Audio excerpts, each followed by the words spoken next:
Finds out that Haig was thinking of using his corps in Passchendaele, he wasn't very happy about it. I believe that any Canadian soldier who was there will agree that the conditions at Passchendaele were the worst we ever saw. The cost, though, there's no mistake about it, and the cost, when Currie was told that they were going to have to take Passchendaele, he said it'll cost 16,000 Canadian casualties to take it. We're going to take it.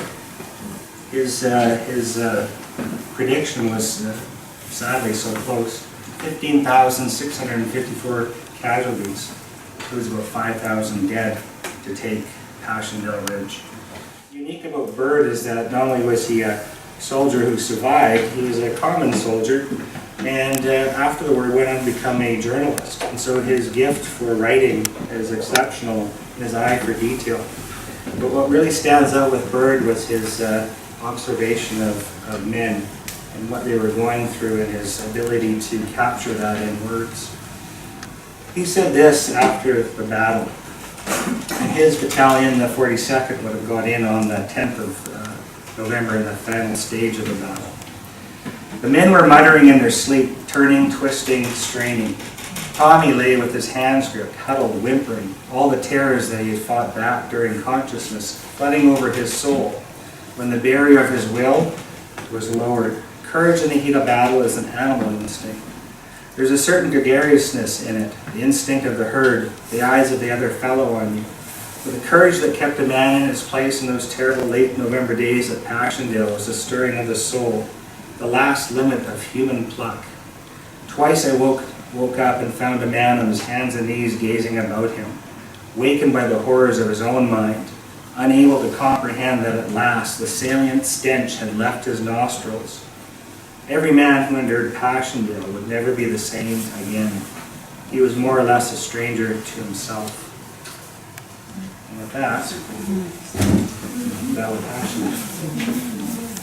So for the rest of the evening, we will be exiting out these doors right here. If we can all just take a line up across the platform. The trench guys, trench squad, will give you a candle and we'll light them for you. And then Mason will be playing the pipes, and we will take a parade, I guess we'll parade, in and around into the trench. And then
good evening. We're going to begin our Candlelight Vigil, and thank you all for coming. We will have a reading by Charlotte Cameron from her book of running, the Alex Decoteau Story. And we are thankful to the Playwriters Guild of Canada so that Charlotte could be with us this evening. So, Charlotte? Thank you. Good evening. I would like to thank the Port Moody Station Museum for this opportunity to read a few short excerpts from my play about Alex Decoteau, who was killed while running a message at the Battle of Passchendaele. I would like to say that your events this week make a valuable contribution towards helping us comprehend what it was like to be a soldier in the trenches in World War I. And Alex Decoteau was one of them. Now, I am going to read a few official documents and a letter from Alex Decoteau. The first, C1, is the enlistment of Alex Decoteau. What is your surname? Decoteau. What are your Christian names? Alexander. Date of birth? November 19, 1887. Place of birth? Battleford, Saskatchewan, Canada. Are you willing to be attested to serve in the Canadian Overseas Expeditionary Force? Yes. Date and place of attestation? 24th of April, 1916, Edmonton, Canada. Witness, Herbert Yenby. Joined on an enlistment, 202nd Battalion, Regimental Number 231462. And now I'm going to read one of the last letters that Alex Decoteau wrote home to his sister Emily in Canada. My dear sister, received your very welcome letter yesterday and was very glad to know that you were all well. I also received the parcel some time ago, and you may be sure the contents were very welcome. The tobacco came in handy, as I was broke and without tobacco. I should have written at once and thanked you, but I was very busy at the time and kept putting it off. Then I was taken ill with trench fever and didn't leave my bed for 10 days. I am about over it now, though. My legs still pain at times, especially during wet weather. It's just like rheumatism, and many a sleepless night I have to put up with. I was in bed most of the time while we were on divisional rest. I am indeed sorry our brother is having so much trouble with his eyes. He ought to see a specialist about them before he loses his sight. Julie told me about Jessie thinking of going to the hospital to nurse. It's a noble profession, but I'm glad she's not taking it up. It's a thankless job, like soldiering. I have met quite a lot of Edmonton men since I came to France. We do such a lot of moving about that we run across someone we know almost every day.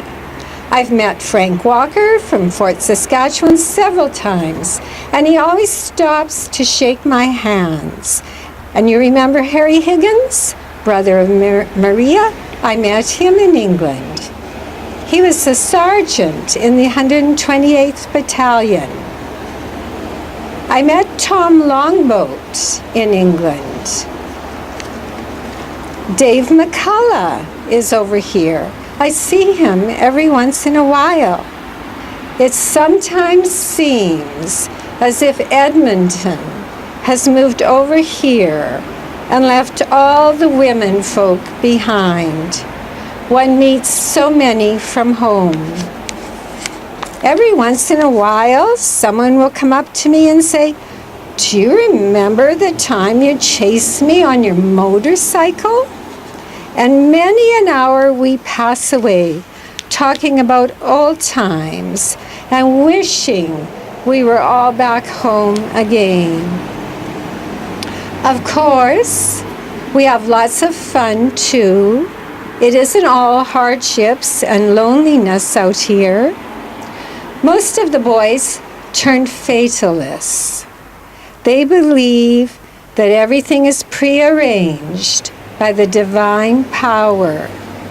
And if it's one's time to go, no matter what one does, one has to die. Of course, there are those who suffer from shell shock and nervous breakdown, and they can't fight fear. But most of the boys have a keen sense of humor and laugh at almost anything. Then we have sports and games, concerts and picture shows where one may forget his troubles a while. But best of all for cheering a soldier's heart is a letter from home. There's always a scramble when the mail is given out. Yes, and there's hardly ever a vacant desk at the YMCA writing room. Letter writing is sometimes difficult. A soldier loses his pack and with it his writing material. Maybe his pack gets soaked with rain, spoiling his papers, and the nearest YMCA is in the next town. He puts his writing off till a better time, which does not turn up before he goes to the front line. A week or two slips by before he is able to write a letter. I am laying on the ground trying to finish this letter before dark. I hope I do, for I don't know when I'll have another opportunity. I had a tough day yesterday. I don't know whether it was the gas that sickened me or the berries that I ate. Some of the gas that Fritz is using now does not affect one until about 24 hours after. I was taking ill while on the march and vomiting, and later Sapusawan. Very severe. I wasn't able to hold down anything for 2 meals after. However, I'm completely over it now, so there's nothing to worry about. Well, sis, in spite of the fact that we are used very decently by the French people, there's no denying that we are all aching and longing for our own beloved Canada. Of course, there's work to be done yet, and I suppose I will stay here till it is finished. A man has lots of time to think about his people and home out here, and one does get lonesome at times. I know in my last trip to the front line, I dreamed of home and about all the mothers, sisters, and sweethearts I ever had. Well, sis, I don't know what else to tell you, so I better close now. I'm enclosing a picture taken just after my attack while we were on leave. The French people at whose house we were billeted used me very nice. They used to feed me on fresh eggs. If I didn't have a girl in Canada, I'd have certainly fallen in love with the oldest girl. Give my love to Granny when you see her. Love to the children. Remember me to what few friends I have left. For yourself, good wishes, love, and affection from your brother Alec. Now, in closing, I would like to say this was likely the last letter Alex Decoteau wrote before being killed by a sniper. And I would also like to say that you are doing a very valuable service to the community by holding this week of remembrance at the Port Moody Station Museum. Thank you and best wishes. Thank you, Charlotte. We will have the last post.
the act of remembrance. They shall grow not old, as we that are left grow old. Age shall not weary them, nor the years condemn. At the going down of the sun, and in the morning, we will remember them. We will remember them.